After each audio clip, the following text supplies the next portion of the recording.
Radhe Radhe friends. उत्पन्ना एकादशी की बहुत बहुत शुभकामनाएं आप सभी को। कैसे हैं आप सब? मेरे लड्डू गोपाल चैनल में आप सभी का स्वागत है। उत्पन्ना एकादशी की सरल और संपूर्ण पूजा विधि में आप सबके साथ शेयर करूंगी फ्रेंड्स। और उत्पन्ना एकादशी जो है ना, सभी एकादशियों में श्रेष्ठ क्यों है वो भी आज मैं आप सबके साथ शेयर करूंगी फ्रेंड्स, कि क्यों श्रेष्ठ माना गया उत्पन्ना एकादशी को। तो सबसे पहले तो जहाँ पर पूजा की चौकी लगाएंगे, उत्पन्ना एकादशी वाले दिन सुबह स्नान कर कर स्वच्छ वस्त्र धारण कर कर और जहाँ पूजा की चौकी लगाएंगे वहाँ अच्छे से साफ सफाई कर कर पूजा की चौकी लगा लेंगे। और उस पर लाल पीले रंग के कपड़े का आसन दे रही हूँ मैं। पीला रंग विष्णु भगवान जी को बहुत ज़्यादा पसंद है, तो पीला रंग का हो कपड़ा तो पीले रंग के कपड़े का आसन दीजिएगा। नहीं हो तो देखिए आप कोई भी शुभ रंग के कपड़े का आसन दे सकते हैं। उसके बाद तिल का प्रयोग आपको करना है, अक्षत का प्रयोग नहीं करना है। तिल का आसन देकर गणेश जी को विराजित कर लेंगे और विष्णु भगवान जी को विराजित कर लेंगे। और देखिए कलश स्थापन के लिए हमने एक कलश लिए हैं धातु से बना हुआ, और उसमें कलावा बांध दिए हैं और स्वास्तिक बना ले रहे हैं। तो देखिए उत्पन्ना एकादशी को सबसे ज़्यादा महत्व क्यों दिया गया है, इसलिए कि उत्पन्ना एकादशी के दिन ही एकादशी माता का जन्म हुआ है और इसीलिए से इस एकादशी का नाम पड़ा है उत्पन्ना एकादशी। विष्णु भगवान जी के शरीर से उत्पन्न हुई है एकादशी माता और इसीलिए से इस एकादशी का नाम उत्पन्ना एकादशी पड़ा है। विष्णु भगवान जी के शरीर से उत्पन्न होकर मूर नामक राक्षस का वध करती है। जब प्रभु सोए हुए रहते हैं, योग निद्रा में रहते हैं, तो उसी टाइम जो है ना मूर नामक दैत्य आते हैं प्रभु का वध करने के लिए। तो उसी समय विष्णु भगवान जी के शरीर से उत्पन्न होती है एकादशी माता और उस राक्षस का वध कर देती है।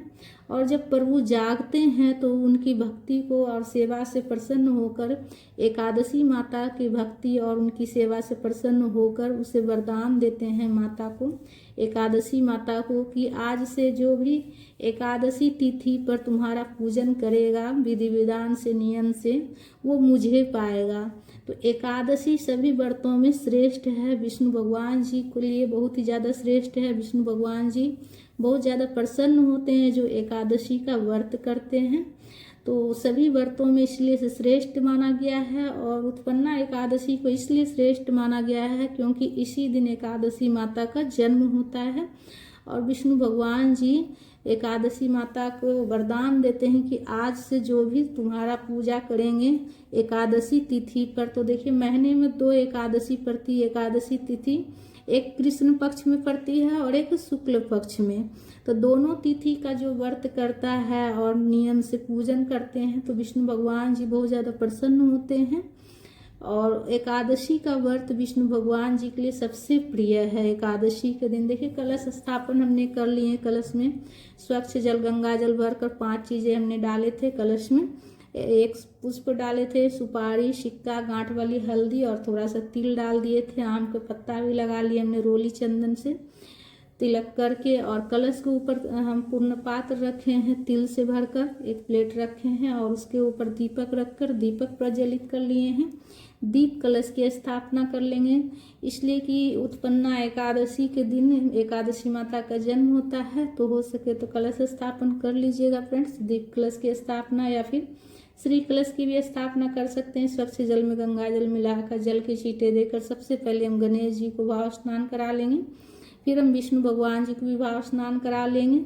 और सबसे पहले गणेश जी की पूजा की जाती है। वस्त्र के स्वरूप में हम कलावा समर्पित करेंगे, जनेऊ समर्पित करेंगे और फिर रोली चंदन से तिलक कर लेंगे। कलश का भी पूजा कर लेंगे, इसलिए कलश के रूप में हमने सभी देवी देवता का आह्वान करके पूजा कर रहे हैं। तो कलश का भी पूजा कर लेंगे। कलश स्थापन जो हम करते हैं तो उसमें सभी देवी देवता का आह्वान करके पूजा किया जाता है। कलश में भी पुष्प समर्पित कर लेंगे और गणेश जी को भी पुष्प समर्पित करेंगे। और देखिए विष्णु भगवान जी को आप वस्त्र के स्वरूप में कलावा भी समर्पित कर सकते हैं या फिर पीला रंग का वस्त्र भी समर्पित कर सकते हैं। तुलसी की माला, तुलसी के पत्ता की माला या फिर तुलसी की माला हो इस प्रकार से तो प्रभु को चढ़ाइएगा, इसे समर्पित कीजिएगा, पहना दीजिएगा। इसलिए कि जो है ना तुलसी के बिना जो है ना विष्णु भगवान जी की पूजा अधूरी होती है। तो तुलसी पत्ता जरूर आप चढ़ाइएगा। तुलसी पत्ता आप एक दिन पहले ही तोड़ कर रख लीजिएगा। एकादशी के दिन तुलसी पत्ता नहीं तोड़ी जाती है और पूजा में आप चावल नहीं चढ़ाइएगा, अक्षत का प्रयोग नहीं कीजिएगा। एकादशी की पूजा में चावल नहीं चढ़ाई जाती है।